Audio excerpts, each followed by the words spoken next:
ഹോയ്, ഇന്ന് നമുക്ക് ചിക്കൻ വെച്ചിട്ട് നല്ലൊരു ഡിഷ് ഉണ്ടാക്കി വയ്ക്കാമല്ലോ.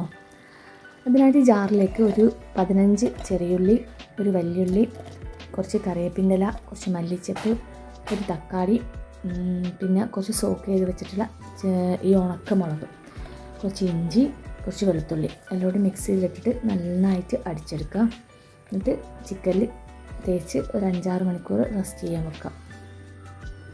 നേരത്തെ മസാല പുരട്ടിയപ്പോൾ കുറച്ച് മഞ്ഞൾപ്പൊടിയും, മുളക് പൊടിയും, മല്ലിപ്പൊടിയും, ഗരം മസാല ഇട്ടിട്ടുണ്ട് കേട്ടോ. വീഡിയോയിൽ കാണിക്കാൻ പറ്റാത്തതുകൊണ്ടായിരുന്നു. ഇനി ചിക്കൻ കുക്കറിലിട്ടിട്ട് ഒരു 3 വിസിൽ വരുത്തിക്കാം. 3 വിസിൽ വന്നപ്പോൾ ഞങ്ങൾ കുക്കർ തുറന്നിട്ടുണ്ട്. അങ്ങനെ ഒരു ഫ്രൈ പാനിലിട്ടിട്ട് ഒന്ന് നന്നായിട്ട് ഫ്രൈ ചെയ്തെടുക്കാം.